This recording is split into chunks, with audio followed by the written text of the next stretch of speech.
LCR circuit. LCR circuit का मतलब inductor, capacitor और रेसिस्टर तीनों एलिमेंट एक साथ हैं। हम लोग जिस एसी सर्किट की अभी बात करने वाले हैं, इस सर्किट में इंडक्टर, कैपेसिटर और रेसिस्टर तीनों सीरीज में कनेक्टेड होंगे और इस सर्किट का हम एसी एनालिसिस कर रहे होंगे। एसी एनालिसिस से हमारा मतलब होता है कि उस सर्किट के अल्टरनेटिंग करंट और उस सर्किट के वोल्टेज के बीच का फेज रिलेशन क्या है, कौन लीड कर रहा है, कौन लैग कर रहा है। साथ ही साथ उस सर्किट में अल्टरनेटिंग करंट को नेट कितना रेसिस्टेंस ऑफर किया जा रहा है, हम लोग उसकी बात करते हैं। तो आइए सेशन को शुरू करते हैं और सबसे पहले समझते हैं कि सर्किट दिखेगा कैसा। तो हमारे पास यहाँ पर एक, अच्छा कुछ लोग एलसीआर को ही आरएलसी सर्किट या आरसीएल सर्किट भी बुला दे तो परेशान नहीं होना है।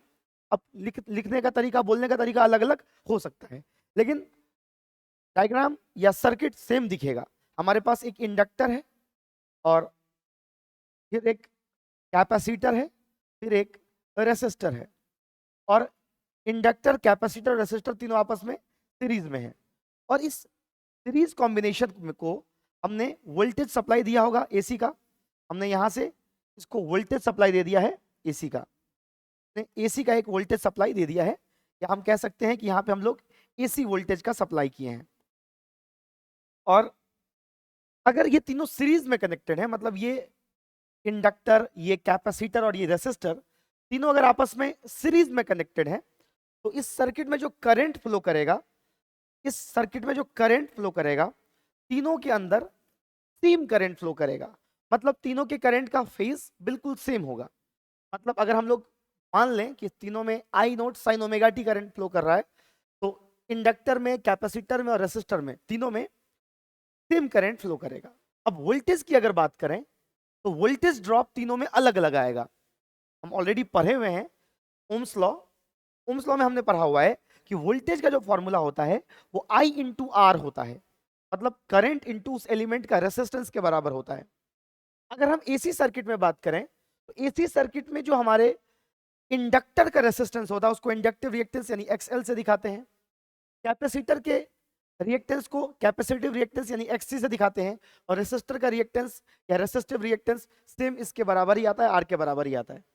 मतलब अगर हम बात करें कि तीनों में वोल्टेज या वोल्टेज का पिक वैल्यू कितना कितना जाएगा, तो यहां पर जो जाएगा वो आई नोट इंटू एक्सएल जाएगा, यहां पर आई नोट इंटू एक्स सी जाएगा, और यहां पर आई नोट इंटू आर जाएगा या एक्स आर जाएगा, बात बराबर है, ठीक है। तो अगर हम लोग बात करें in series LCR circuit, series LCR circuit की अगर बात करें, ठीक है, तो वोल्टेजेस अक्रॉस एलिमेंट्स, मतलब अलग अलग एलिमेंट के अक्रॉस जो वोल्टेज जाएगा, ठीक है, हम लोग बात करते हैं पहले, ठीक है, पहली बात करते हैं कि इस इंडक्टर के अक्रॉस कितना वोल्टेज जाएगा, है ना। इस इंडक्टर के अक्रॉस कितना वोल्टेज जाएगा, तो इस इंडक्टर के अक्रॉस जो वोल्टेज वीएल जाएगा, ये आई नोट इंटू एक्सएल, ये यहां पर एक्सएल जो है ये इंडक्टिव रिएक्टेंस है। करंट तीनों में सेम जाएगा, आप चाहें तो इसको लिख भी सकते हैं। मैं अगर इसको लिखने का प्रयास करूं, यहां पर लिखवा दूं, ठीक है, तो मैं बाद में लिखूंगा, पहले मैं करंट की बात कर लेता हूं। अगर मैं यहां पर लिखूं current through each element, current through each element, अगर मैं सारे एलिमेंट के करंट की बात कर लूं, तो करंट सब में मैंने मान लिया कि सब में करंट सेम जाएगा, I is equal to I naught sine omega t. मतलब हमने एज्यूम किया कि इन तीनों एलिमेंट में, इंडक्टर में, कैपेसिटर में और रेसिस्टर में same AC current I is equal to I naught sine omega T flow कर रहा है। अच्छी बात यह है कि आई नोट पीक वैल्यू है और सबके लिए सेम है, ठीक है। अब अगर हम लोग वोल्टेजेस अक्रॉस एलिमेंट की बात करें, ठीक है, वोल्टेजेस अक्रॉस एलिमेंट, तो मैं इसको अलग अलग तरीके से बोल देता हूं। अगर मैं इंडक्टर के वोल्टेज की बात करता हूं तो इसको मैं VL बोल देता हूं, तो ये हमारे पास हो जाएगा आई, हम लोग जानते हैं कि ओम्स लॉ से V बराबर होता है IR, और इंडक्टर के रेसिस्टेंस को यानी रिएक्टेंस को XL से दिखाते हैं, तो आई नोट इंटू एक्सएल हो जाएगा, ये हमारे इंडक्टर के लिए हो जाएगा। वैसे हम लोग इंडक्टर में एक चीज पढ़े हुए हैं ऑलरेडी, हम लोग को अगर पीछे की चीजें याद हो तो मैंने इंडक्टिव सर्किट आपको पढ़ाया हुआ है। मैंने उसमें आपको बताया हुआ है कि इंडक्टिव सर्किट के अंदर, इंडक्टिव सर्किट के अंदर वोल्टेज लीड कर रहा होता है और करंट लैग कर रहा होता है। मतलब यहां पर अगर हम लोग इंडक्टिव सर्किट के वोल्टेज की बात करें, इंडक्टिव सर्किट का जो वोल्टेज है, वोल्टेज इंडक्टिव सर्किट के अंदर में वोल्टेज लीड कर रहा होता है और करंट जो है वो लैग कर रहा होता है। 90 डिग्री का फेज होता है, ये ऑलरेडी हम लोग पढ़े हुए हैं, मैंने आपको समझने के लिए ये बना दिया है, ठीक है। और अगर हम लोग इसी तरीके से कैपेसिटिव सर्किट की बात करें तो कैपेसिटिव सर्किट में, जो कि हम लोग लास्ट एनालिसिस भी किए हुए हैं, कैपेसिटिव सर्किट के अंदर में करंट लीड कर रहा होता है और वोल्टेज लैग कर रहा होता है। लीड और लैग का कॉन्सेप्ट अगर आप नहीं समझते हैं तो पीछे हमने कैपेसिटिव सर्किट, इंडक्टिव सर्किट और रेसिस्टिव सर्किट को अलग अलग से एनालाइज किया है, उसको जरूर देखें आप। कैपेसिटर में मैंने पढ़ा रखा है, यहां पर अगर इंडक्टर की बात करें तो इंडक्टर में वोल्टेज लीड करता है, मतलब वोल्टेज π/2 आगे और करंट पीछे। कैपेसिटर में उल्टा होता है, कैपेसिटर में करंट लीड करेगा और वोल्टेज लैग करेगा। लैग करने पर हम लोग उसको नीचे की तरफ दिखाते हैं 90 डिग्री, ये मैंने आपको पढ़ा रखा है, ये आप एक बार चेक कर लीजिएगा पीछे के सेशंस के अंदर, ठीक है। पीछे के क्लास को अगर आपने अटेंड किया होगा तो आपको जरूर मालूम होगा ये। अगर आप रेसिस्टर की बात करें तो रेसिस्टर में करंट और वोल्टेज दोनों ही सेम फेज में होते हैं, बड़ा न्यूट्रल सा आदमी है, इसमें वोल्टेज और करंट में फेज डिफरेंस नहीं होता। तो वोल्टेज लिखते लिखते साथ में ये भी अपने दिमाग में सेट करते रहना है कि कहां पर, मतलब कौन से एलिमेंट का वोल्टेज करंट के साथ फेज में होगा, कौन सा आगे होगा, कौन सा पीछे होगा। तो पहली चीज आपको दिमाग में ये सेट कर लेना है कि इंडक्टर की जो वोल्टेज होगी, मतलब I0 XL बोल लीजिए या VL बोल दीजिए, ये इस सर्किट में पास करने वाले करंट से 90 डिग्री के फेज में आगे चलेगी, π/2 के फेज में आगे चलेगी, ठीक है। ये इंडक्टर के अंदर का मैक्सिमम वोल्टेज है। ऐसे ही अगर हम लोग कैपेसिटर के अंदर की वोल्टेज की बात करें तो कैपेसिटर के अंदर का जो वोल्टेज होगा, ये I0 इंटू कैपेसिटर का रेसिस्टेंस, कैपेसिटर के रेसिस्टेंस को XC से दिखाते हैं, तो ये XC के बराबर हम लोग लिख सकते हैं। और अगर हम लोग बात करें किसके इस रेसिस्टर के अलोंग के वोल्टेज की, ये हमारे पास क्या हो जाएगा, I0 इंटू XR बोल दीजिए, या XR सिंपली R के बराबर होता है, हम लोग पढ़ रखा है, तो I0 इंटू R हो जाएगा। XL को भी आप लिखना चाहें तो L ओमेगा लिख सकते हैं, XC को 1/C ओमेगा लिख सकते हैं। इससे पहले के वीडियो में मैंने रिएक्टेंस पढ़ाया हुआ है, वहां से देख सकते हैं, लेकिन काफी डरावना दिखेगा तो सिंपल सिंपल रखते हैं, ठीक है। क्योंकि XR सिंपली R के बराबर था तो मैंने R लिख दिया। याद रखिएगा कि यहां पर अगर हम इंडक्टर के वोल्टेज की बात करें तो इंडक्टर का वोल्टेज करंट से π/2 आगे के फेज पर होता है, मतलब प्लस π/2 के फेज पर होता है, इस बात को ध्यान में रखिएगा। कैपेसिटर में वोल्टेज करंट से π/2 नीचे होता है, मतलब माइनस π/2 के फेज पर होता है। और यहां पर रेसिस्टर हमारा एकदम न्यूट्रल है, इसमें कोई दुख दर्द कष्ट पीड़ा की बात नहीं है। तो ये तो हमने बात कर ली कि अगर आप सेम करंट, चूंकि सीरीज में है तो सेम करंट फ्लो करेगा, सेम करंट भी देते हैं किसके किसके बीच, इंडक्टर, कैपेसिटर और रेसिस्टर के सीरीज के बीच। यहाँ पे मच्छर परेशान कर रहा है, हम लोग को देख रहे हैं, ठीक है, भाग गया, अभी क्लास में मच्छर मारना पड़ रहा है, ठीक है।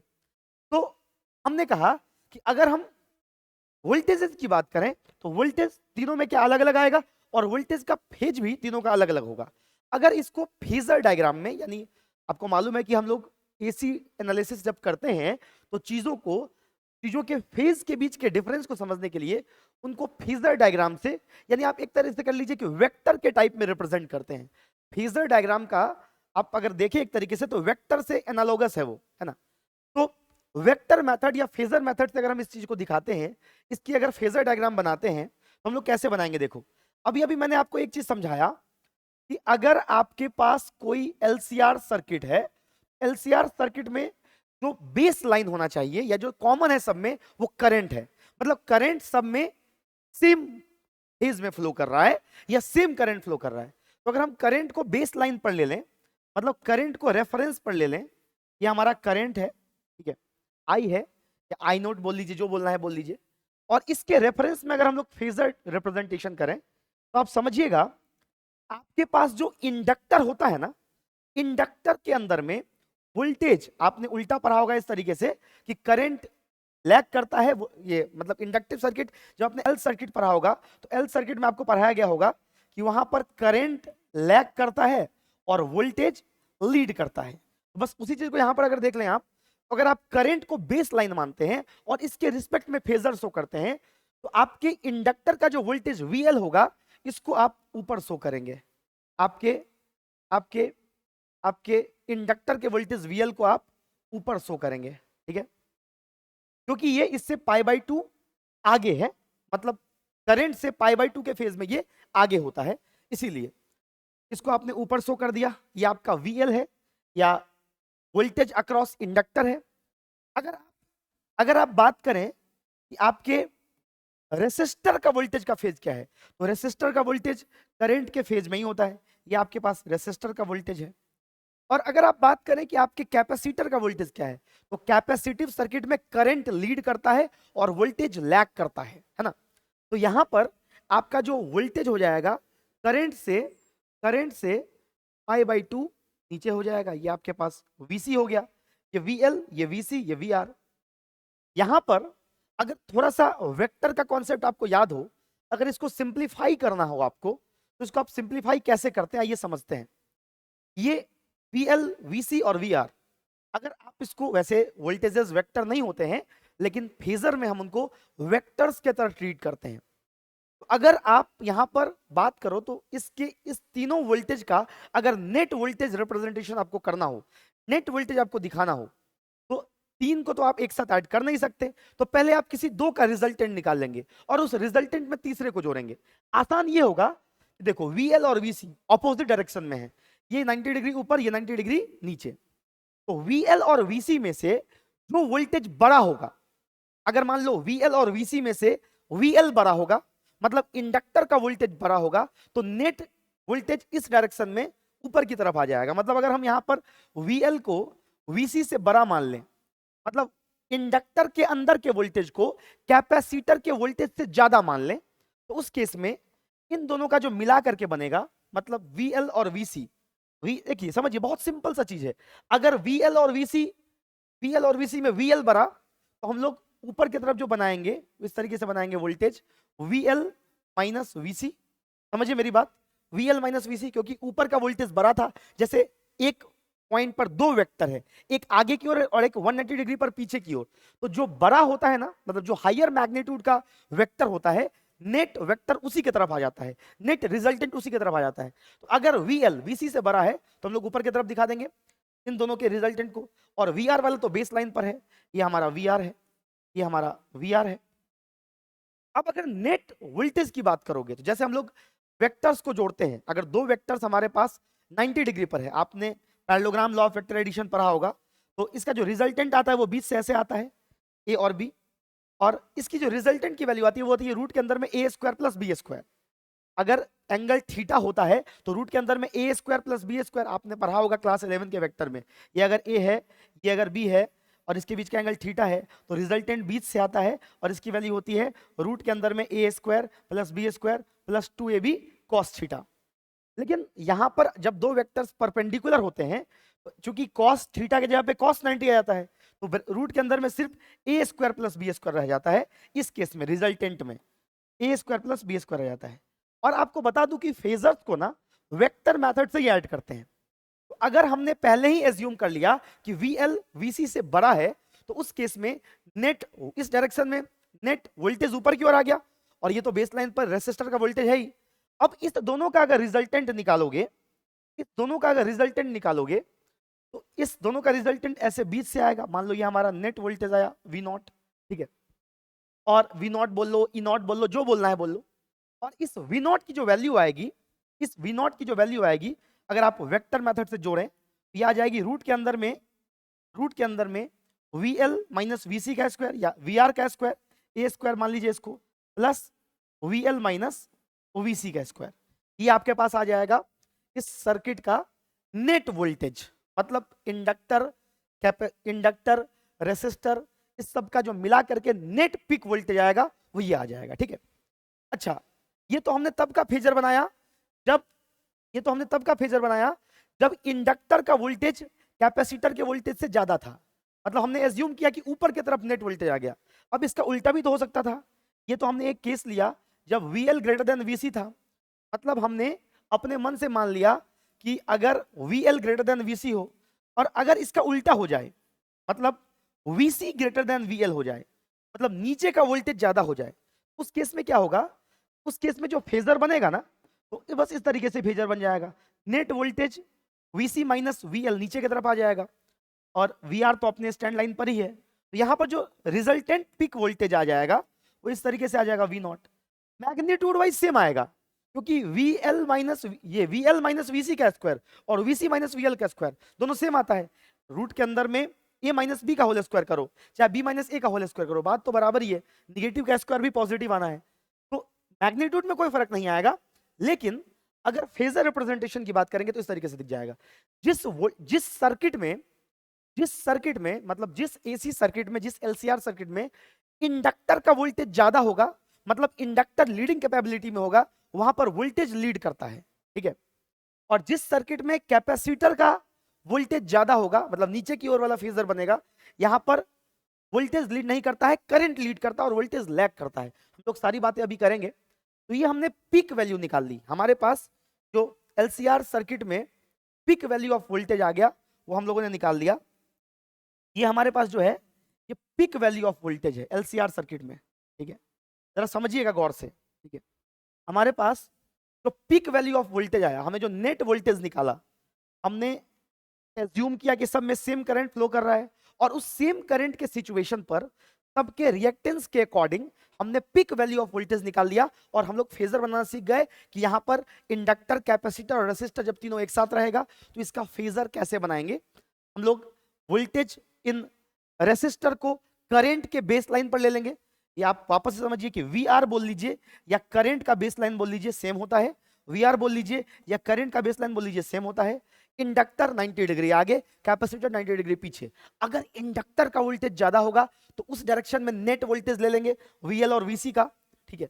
और अभी हम लोग आगे देखेंगे तो चीजें धीरे धीरे क्लियर होती चली जाएंगी। पहले आगे एक चीज समझ लीजिए, अगर यहां पे हम लोग बात करें पीक वैल्यू ऑफ वोल्टेज की, ठीक है, पीक वैल्यू ऑफ वोल्टेज की, ठीक है। तो पीक वैल्यू ऑफ वोल्टेज की अगर हम लोग बात करें तो सर समझिएगा, हमारे पास V नॉट बराबर क्या आ गया, V नॉट बराबर आ गया रूट के अंदर में क्या, VR का square plus VL minus VC का स्क्वायर। मैं इसको जनरल फॉर्मूला बना देता हूं। VC अगर बड़ा भी होगा तो मैग्नीट्यूड वाइज तो ये सेम आएगा, मतलब VL माइनस VC करो चाहे VC माइनस VL करो, फर्क नहीं पड़ेगा। अब इसको करंट के साथ, क्योंकि हमको मालूम है अगर हमको किसी सर्किट का इंपीडेंस निकालना है, AC सर्किट का, या रिएक्टेंस निकालना है, तो वोल्टेज के नीचे क्या है, वोल्टेज के नीचे ये देखना पड़ेगा। मैंने इसका टेक्निक आपको लास्ट वीडियो में बताया था कि आप पहले क्या करो, करंट को, पीक वैल्यू ऑफ करंट को वोल्टेज के टर्म में लिख दो और वोल्टेज के नीचे जो आता है वही हमारा क्या हो जाता है, इंपीडेंस, या वही हमारा हो जाता है उस AC सर्किट का रेसिस्टेंस। देखिए चीजें आपको तभी क्लियरली समझ में आ रही होंगी जब आप इससे पीछे के जो वीडियोस हैं इस पार्टिकुलर टॉपिक पर, उसको आपने पहले से देख लिया होगा या पहले के क्लासेस को आपने अटेंड किया होगा। तो यहां पर अगर आप VR, VL और VC की जो वैल्यू आपने स्टार्टिंग में निकाली थी, आपको अगर याद हो तो स्टार्टिंग में हम लोगों ने वैल्यू निकाली थी VL is equal to I naught XL, VC is equal to I naught XC, VR is equal to I naught R। अगर इस वैल्यू को हम लोग पुट कर दें यहां पर तो हमारे पास V naught is equal to क्या आ जाएगा, देखिए हमारे पास V naught is equal to आ जाएगा रूट के अंदर में PR के स्क्वायर को क्या लिख सकते हैं, I नोट R का स्क्वायर या I नोट R स्क्वायर, और इसको क्या लिख सकते हैं I naught XL minus I naught XC का होल स्क्वायर, ठीक है। हमने बस इनकी रिस्पेक्टिव वैल्यूज पुट कर दी हैं। अब इसमें से भी अगर आई स्क्वायर निकाल लें, आप जरा देखिएगा, यहां भी आई नोट, यहां भी आई नोट कॉमन लेके अगर बाहर निकाले तो स्क्वायर के फॉर्म में निकलेगा आई नोट स्क्वायर इंटू कितना XL माइनस XC का स्क्वायर। अब इस आई नोट स्क्वायर को अगर बाहर निकाल लें तो रूट से बाहर निकलते ये सिंगल टर्म बच जाएगा, स्क्वायर हट जाएगा। आई नोट रूट के अंदर में कितना R square plus XL minus XC का स्क्वायर। जरा गौर फरमाइएगा और सीखिएगा इसको अच्छे से, ठीक है। तो ये हमारे पास जो पिक वैल्यू ऑफ वोल्टेज आया, या पिक वैल्यू ऑफ वोल्टेज जो हमारा ये था, इसको हमने लिखा और इससे हम लोग एनालाइज करके पहुंचने वाले हैं कहां पर, ठीक है, इससे हम लोग एनालाइज करके पहुंचने वाले हैं इंपीडेंस तक। तो हमारे पास V naught is equal to, यानी पिक वैल्यू का जो जनरल फॉर्मूला आ गया वो ये आ गया, ठीक है। ये आ गया हमारे पास आई नोट इंटू रूट के अंदर में R का square plus XL minus XC का स्क्वायर। ये हमारे पास क्या आ गया, ये हमारे पास आ गया पिक वैल्यू ऑफ वोल्टेज, ठीक है। यहां से अगर हम लोग पिक वैल्यू ऑफ करंट निकाल लें, क्या निकाल लें, पिक वैल्यू ऑफ करंट निकाल लें, तो पिक वैल्यू ऑफ करंट क्या आएगा, देखिए इस आई नोट के साथ जो भी मल्टीप्लाई में अगर उसको LHS में भेज दें, इस चीज को अगर इधर लेके आ जाए तो हमारे पास यहाँ आई नोट इज इक्वल टू क्या आ जाएगा, V नोट अपॉन में, देखिए ना, इस सब को अगर LHS में लेके आ जाए आपके पास क्या आ जाएगा, V नोट और अपॉन में क्या, ये रूट के अंदर में अपॉन में क्या ये रूट के अंदर में आर का स्क्वायर प्लस एक्सएल माइनस एक्ससी का होल स्क्वायर और इसका रूट, ये आ जाएगा। ये आ गया हमारे पास पिक वैल्यू ऑफ करंट। ये क्या आ गया हमारे पास? Peak value of current. और लास्ट क्लास में मैंने आपको सिखाया था कि पिक वैल्यू ऑफ करंट में वोल्टेज के नीचे क्या है, वोल्टेज के नीचे, वोल्टेज के नीचे जो आता है उसी वैल्यू को हम लोग क्या बोलते हैं? उसी वैल्यू को बोलते हैं उस सर्किट का रेसिस्टेंस। अगर सिर्फ कैपेसिटर लगा रहे तो कैपेसिटिव रिएक्टेंस, सिर्फ इंडक्टर लगा रहे तो इंडक्टिव रिएक्टेंस, सिर्फ रेसिस्टर लगा रहे तो रेसिस्टिव रिएक्टेंस या रिएक्टेंस। लेकिन अगर एक ही एसी सर्किट में तीनों एलिमेंट है, इंडक्टर भी है, कैपेसिटर भी है, रेसिस्टर भी है, तो उन तीनों के जो नेट रेजिस्टेंस की वैल्यू आती है उसको हम लोग बोलते हैं इंपीडेंस, है ना। और वैसे भी अगर आपने ओम्स लॉ पढ़ा होगा तो ओम्स लॉ में क्या पढ़ाया जाता है? ओम्स लॉ में पढ़ाते हैं कि V बराबर आई आर, आर बराबर क्या? V by I. वोल्टेज और करंट के रेशियो को ही उस सर्किट का रेजिस्टेंस बोलते हैं। तो यहां पर ये जो वोल्टेज के नीचे आया है इस चीज को हम लोग बोलते हैं इंपीडेंस। क्या बोलते हैं? इंपीडेंस। तो मैं यहां पर एक बार इंपीडेंस के बारे में बताना चाहूंगा। उस इंपीडेंस को हम लोग जेड से डिनोट करते हैं। किससे डिनोट करते हैं? जेड से डिनोट करते हैं। और मैं बोलूंगा the net resistance offered by elements. Elements का मतलब तीनों चीज आ गया, एल भी आ गया, सी भी आ गया, आर भी आ गया। Elements in AC circuit is called impedance, इसको हम लोग क्या बोलते हैं? इंपीडेंस। इसको जेड से दिखाते हैं और वोल्टेज के नीचे जो आएगा वही होगा इंपीडेंस। इंपीडेंस जो हमारे पास आ जाएगा क्या आ जाएगा? V naught by I naught. अगर आप इसको इधर भेज दे तो आई नोट को, है ना। ये तो समझने के लिए मैंने बताया। इसकी जो वैल्यू आएगी वोल्टेज के नीचे क्या आ गया? रूट के अंदर में क्या? R square plus X L minus X C का स्क्वायर। ये इसका सिंपल सा साधारण सा फॉर्मूला आ गया। और आपको बता दूं कि चूंकि ये एक तरह का रेसिस्टेंस है तो इसका जो ऐसा यूनिट आएगा इंपीडेंस का वो ओम आएगा, ठीक है। अगर आप इस फॉर्मूले को और डरावना बनाना चाहते हैं तो आप XL के जगह पे L ओमेगा पुट कर दीजिए और XC के जगह पे 1/C ओमेगा पुट कर दीजिए। क्लियर है? तो हम लोग देख रहे हैं कि अगर एक ही एसी सर्किट में इंडक्टर भी हो, कैपेसिटर भी हो, रेसिस्टर भी हो तो उसके नेट रेसिस्टेंस को हम इंपीडेंस बोलते हैं। और impedance Z is equal to root के अंदर में R square plus XL minus XC का स्क्वायर। अभी एक ट्रायंगल में अगर हम Z R और XL XC को शो कर दें तो इसको इंपीडेंस ट्रायंगल बोलते हैं। आइए एक चीज पहले मैं आपको समझाता हूं, ठीक है। कि अगर आपसे कोई पूछेगा कि आपके आपके आपके LCR सर्किट में वोल्टेज और करंट के बीच का फेज डिफरेंस कितने का है? आपका जो नेट वोल्टेज आया है वो इस डायरेक्शन में आया है और ये आपका VR जो है इसी लाइन पर करंट होता है ना, मतलब जो हमारा करंट होता है सर्किट का ये बेस लाइन पर होता है। आप इसको ऐसे समझिए, ये आपके रेसिस्टर के वोल्टेज का तो लाइन है ही, साथ ही आपके करंट का भी लाइन है। ये आपके रेसिस्टर के वोल्टेज का तो लाइन है ही, साथ ही आपके करंट का भी लाइन है। तो यहां पर अगर आप फेज डिफरेंस की बात करोगे तो करंट और वोल्टेज के बीच का फेज डिफरेंस यही आएगा। इसको मैं आपको समझने के लिए फाई बोल देता हूं। क्या बोल देता हूं? फाई बोल देता हूं। मतलब यहां पर फाई में फेज डिफरेंस ले लेता हूं। मैं फाई क्या ले लेता हूं? फेज डिफरेंस ले लेता हूं, ठीक है। अभी ये आगे काम आएगा इसलिए मैं आपको बता रहा हूं। इस अकॉर्डिंग हम ये चूंकि VL माइनस VC है, यहां से अगर हम लोग सपोज करिए एक पैरेललोग्राम टाइप का कंप्लीट करते हैं इस तरीके से, तो हम इसको भी क्या लिख सकते हैं? इस वाले चीज को, ये हमारे पास क्या है? VR और ये हमारे पास क्या है? VL माइनस VC, है ना। ये VR और ये VL माइनस VC। अगर हमें यहां पर, सब लोग समझिएगा, अगर हमें यहां पर फेज डिफरेंस निकालना हो करंट और वोल्टेज के बीच का, जरा समझिएगा, तो फेज डिफरेंस में कैसे निकालूंगा करंट और वोल्टेज के बीच का? यहां पर जो फेज डिफरेंस हो जाएगा हमारे पास उसका अगर मैं टेंजेंट ले लेता हूं, 10 फाई ले लेता हूं, तो 10 फाई बराबर क्या हो जाएगा? VL minus VC। 10 फाई बराबर हो जाएगा VL माइनस VC बाई कितना? VR। मेरी बात समझ रहे हैं? मतलब आपके करंट और वोल्टेज के बीच का, मतलब LCR सर्किट में जो आपका नेट वोल्टेज है उस नेट वोल्टेज और नेट करंट के बीच का जो फेज डिफरेंस अगर आपको निकालना हो तो 10 फाई बराबर आप क्या कर लीजिएगा? 10 फाई बराबर कर लीजिएगा VL minus VC, VL minus VC upon में VR, ठीक है। बहुत ही सिंपल सी चीज है। अब वापस से आ जाइए इंपीडेंस पर। आपको मैंने ये क्यों बताया यहां पर कि हमने देख लिया कि इंपीडेंस किसे कहते हैं। अब अगर इंपीडेंस अगर हम बात करें कैपेसिटर के रेसिस्टेंस की, इंडक्टर के रेसिस्टेंस की और रेसिस्टेंस के रेसिस्टेंस की, तो इस तीनों को हम लोग इंपीडेंस ट्रायंगल से शो कर सकते हैं। अब जरा समझिएगा, अगर हम लोग बेस पर, अगर हम लोग सपोज करिए कि बेस पर किसको ले लें, इस तरीके से समझिए, हमारे पास इस तरीके से ये हमारे पास क्या है, आर है, या एक्स आर बोल लो, अगर रेसिस्टर का रिएक्टेंस बोलते हो तो, ठीक है, इसको आर बोल लो या एक्स आर बोल लो, ये आपके पास क्या है, आर है, और ये आपके पास क्या है, नेट रिएक्टेंस है कैपेसिटर और इंडक्टर का मिला के। हम लोग एक जनरल केस लेके चल रहे हैं कि इंडक्टर ही सर्किट में अपना माहौल सेट किया हुआ है, मतलब इंडक्टर का वोल्टेज ज्यादा है। उस केस में ऊपर की तरफ जो हमारे पास अगर हम लोग रिएक्टेंस XL माइनस XC ले लें और इस पार्टिकुलर चीज को Z दिखा दें, इस पार्टिकुलर चीज को Z दिखा दें, इसको हम लोग फेज एंगल फाई लिख सकते हैं।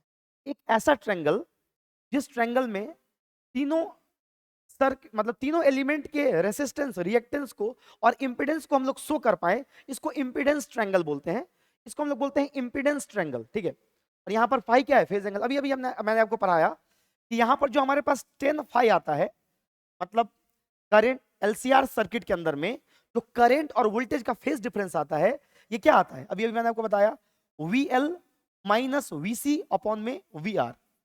अब यहां पर अगर आप रेस्पेक्टिव वैल्यूज पुट कर दीजिए तो VL क्या होता है आपके पास, VL होता है आपके पास I naught XL minus I naught XC बट्टा I नोट XR बोल दीजिए, या सीधे I नोट R बोल दीजिए। तो आप अगर I नोट कॉमन ले लेते हैं, ये क्या बच जाएगा, XL माइनस XC अपॉन में R। क्या मैं सही बोल रहा हूं, ये बच जाएगा I नोट, सॉरी नीचे में I नोट भी तो है ना।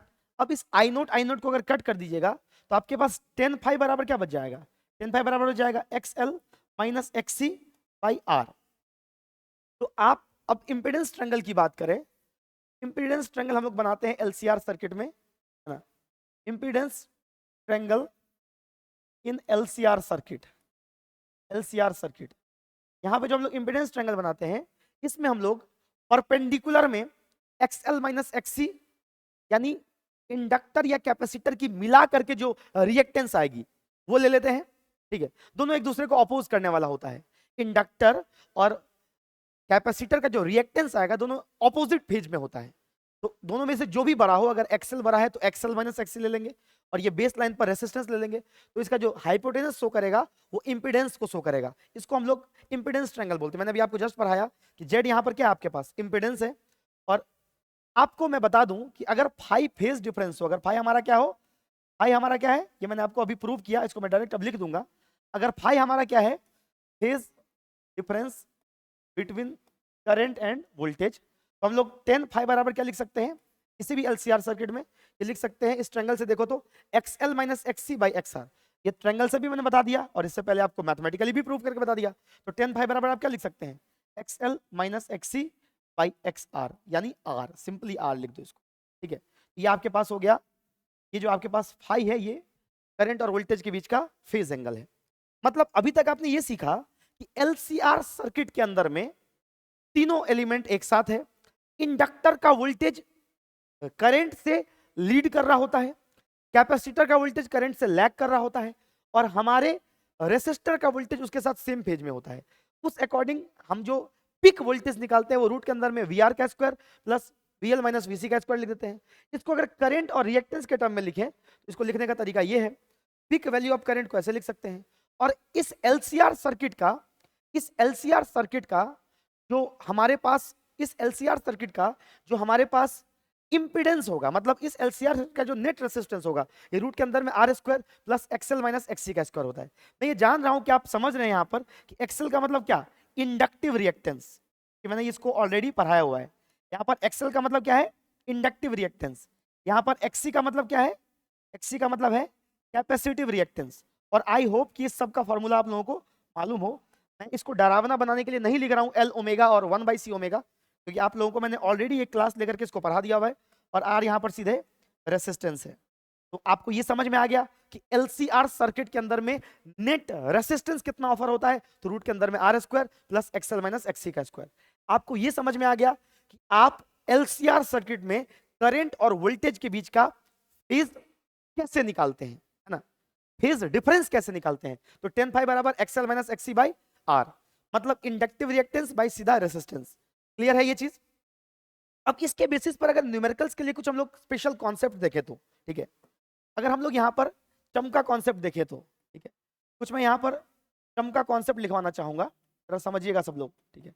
अगर मान लीजिए पहली चीज, अगर अगर हमारे पास XL माइनस XC, या ऐसे समझ जाइए, अगर XL XC से बड़ा होगा, मतलब इंडक्टर का इंडक्टिव रिएक्टेंस कैपेसिटर के रिएक्टेंस कैपेसिटिव रिएक्टेंस से बड़ा होगा, उस केस में सर्किट में सब कुछ इंडक्टर के अकॉर्डिंग चलेगा, इंडक्टर की सरकार बनेगी और इंडक्टर के सरकार में वोल्टेज लीड करेगा और करंट लैग करेगा। मतलब यहां पर क्या होगा, अगर किसी एलसीआर सर्किट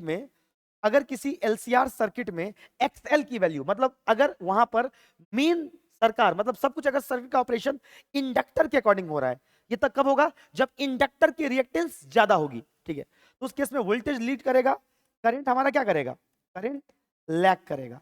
दोनों के बीच का जो फेज डिफरेंस आएगा, तो फेज डिफरेंस का तो फॉर्मूला मैंने बता ही दिया अभी just, tan phi is equal to क्या बता दिया, XL माइनस XC बट्टा XR। यहां पर इस केस में फाई क्या आएगा, पॉजिटिव आएगा, मतलब फेज डिफरेंस पॉजिटिव आएगा क्योंकि लीड कर रहा है वोल्टेज इसीलिए, ठीक है। अगर हम लोग दूसरे केस की बात करें, मतलब अगर XC मतलब कैपेसिटर का कैपेसिटिव रिएक्टेंस ज्यादा हो जाए और इंडक्टर की रिएक्टेंस कम हो जाए, तो यहां पे सरकार बनेगा कैपेसिटर का, सर्किट ऑपरेट करेगा कैपेसिटर के अकॉर्डिंग। मतलब इस केस में क्या होगा, क्योंकि कैपेसिटिव सर्किट हो जाएगा, जब देखो जब आपका इंडक्टेंस ज्यादा है सर्किट का, तो ये इंडक्टिव सर्किट हो जाता है। कैसा सर्किट हो जाता है, इंडक्टिव सर्किट, ये आपका इंडक्टिव सर्किट की तरह बिहेव करने लग जाता है। अगर आपके सर्किट का कैपेसिटिव रिएक्टेंस ज्यादा है, XC की वैल्यू ज्यादा है, सवाल में दिया रहेगा ये, तो उस केस में ये कैपेसिटिव सर्किट हो जाएगा। और कैपेसिटिव सर्किट में, सी सर्किट में आपका करंट लीड करता है और वोल्टेज लैग करता है। मतलब उस केस में एलसीआर सर्किट का वोल्टेज लैग करने लगेगा और करंट क्या करने लग जाएगा, लीड करने लग जाएगा। जब हम लोग न्यूमेरिकल सॉल्व कर रहे होंगे डीपीपी का तो जानेंगे। और उस केस में जो हमारे पास tan phi तो सेम आएगा, बस XC के जगह पे क्या आ जाएगा, मतलब पलट जाएगा ये चीज, और यहां पर हमारे पास फाई क्या आ जाएगा, नेगेटिव आ जाएगा इस केस में, ठीक है। अब अगर हम लोग बात करें किसकी, अगर मान लीजिए हमारे पास XC और XL बराबर हो गया, इस केस में XL माइनस XC जीरो हो जाएगा। मतलब इंडक्टर और कैपेसिटर आपस में लड़ कट के मर गया। हम इससे पहले दो केस बनाए थे, एक केस जिसमें इंडक्टर का वोल्टेज ज्यादा है, एक जिसमें कैपेसिटर का वोल्टेज ज्यादा है। और ऐसा भी केस हो सकता है ना जब दोनों का वोल्टेज सेम हो, तो उस केस में कैपेसिटर और इंडक्टर आपस में कट कुटा के मर जाएगा, सिर्फ क्या बच जाएगा, VR। उस केस की अगर हम लोग बात करें तो हमारा सर्किट जो उस केस में हो जाएगा, ये प्योरली रेसिस्टिव सर्किट हो जाएगा। ये हमारे पास प्योरली कैसे सर्किट हो जाएगा, प्योरली रेसिस्टिव सर्किट हो जाएगा। और इस केस में वोल्टेज, और जो कि ये देखिए ना ऊपर का टर्म ही जीरो आ गया, तो tan phi बराबर जीरो। अगर XL और XC बराबर है, अगर XL और XC बराबर है तो XL माइनस XC जीरो, तो tan phi बराबर जीरो बट्टा XR, tan phi जीरो मतलब phi जीरो। मतलब आपके पास वोल्टेज और करंट सेम पेज में होगा। उस केस में क्या हो जाएगा आपका, मच्छर परेशान किया हुआ है, देख रहे हैं, ये मच्छर परेशान किया हुआ है, इसके अंदर टच करके चला गया है, ठीक है। उस केस में आपका क्या होगा, वोल्टेज और करंट दोनों ही सेम फेज में रहेगा, ठीक है। एक मिनट, उस केस में क्या होगा, इस केस में क्या होगा आपका, मच्छर परेशान किया हुआ है बॉस। तो जिस केस में आपका कैपेसिटिव रिएक्टेंस और इंडक्टिव रिएक्टेंस बराबर हो जाएगा, इस केस में वोल्टेज और करंट सेम पेज में रहेगा। Voltage and current both are in same phase, मतलब इनके बीच का जो फेज डिफरेंस होगा। अच्छा आप लोग एक चीज समझिएगा, यहाँ पर फाई से हम लोग फेज डिफरेंस को दिखा रहे हैं, एक्चुअल फेज को नहीं, दोनों के बीच के फेज डिफरेंस को। मतलब यहाँ पे हमने डेल्टा फाई को ही फाई लिख दिया है, फेज डिफरेंस यहाँ पे क्या आ जाएगा, जीरो आ जाएगा, मतलब आई आ जाएगा जीरो। तो ये आपने समझा कैपेसिटिव, मतलब आपके पास अगर एलसीआर सर्किट है तो वोल्टेज लीड कब करेगा, ये आप सवाल को देख के कैसे पहचानेंगे। अगर इंडक्टर का इंडक्टिव रिएक्टेंस XL ज्यादा है तो वोल्टेज लीड करेगा, XC ज्यादा है तो कैपेसिटर लीड करेगा, XL XC बराबर है तो रेसिस्टिव सर्किट हो गया, ना कोई लीड करेगा ना कोई लैग करेगा, इंपीडेंस आपको समझ में आ गया। अब आप इसके बेसिस पर, ये जो आपने जो अभी पढ़ा है, आपने जो मुख्य बात पढ़ी, मतलब आप अगर यहाँ पर, अगर आप यहाँ पर वर्किंग फॉर्मूला की बात करें, मतलब अगर यहाँ पर मैं टर्म का कॉन्सेप्ट की बात करूं, तो मेन चीज जो हमने पढ़ा, मेन चीज जो हमने पढ़ा, यही दो चीज पढ़ा। एसी सर्किट का इंपीडेंस बोल लो, या एसी सर्किट का रेसिस्टेंस बोल लो, नेट रेसिस्टेंस जेड, ये किसके बराबर आएगा? रूट के अंदर में आर का स्क्वायर प्लस एक्सएल का स्क्वायर माइनस एक्सी का स्क्वायर, ठीक है, यही आएगा। आप यहां पर फेज डिफरेंस बोल लो, मतलब करंट और वोल्टेज के बीच का फेज डिफरेंस बोल लो, तो 10 फाई आपके पास क्या आएगा? 10 फाई आपके पास आ जाएगा XL minus XC by R. आप लिखना चाहो तो आप ऐसे लिख लो, फेज डिफरेंस, ये फेज डिफरेंस है आपका 10 inverse of XL minus XC by R. मैं डरावना बनाने के लिए सब नहीं लिख रहा हूं। आप इस दो फॉर्मूला के बेसिस पर, यही फॉर्मूला आपको याद रखना है, इस दो फॉर्मूला के बेसिस पर अब आप कोई सी भी सर्किट के एनालिसिस कर सकते हैं। अगर वो सिर्फ आर सर्किट है, इसका मतलब एक्सएल और एक्ससी दोनों मिला के 0 है, तभी वो आर सर्किट है। अगर सी सर्किट की बात करो, मतलब आप इसके आधार पर किसी भी तरह के सर्किट का इंपेडेंस निकाल सकते हो। अगर इसमें हम लोग स्पेशल केसेस की बात करें तो जरा एक बार देख लो, ठीक है, स्पेशल केसेस की अगर हम लोग बात करें, ठीक है, जैसे अगर हमारे पास कोई आर सर्किट है, आर सर्किट का मतलब यहां पर सिर्फ रेसिस्टर लगा हुआ है। आर सर्किट का मतलब कि आपके पास सर्किट में सिर्फ क्या है? सिर्फ आपके पास रेसिस्टर लगा हुआ है, और सिर्फ रेसिस्टर लगा हुआ है आपके सर्किट में।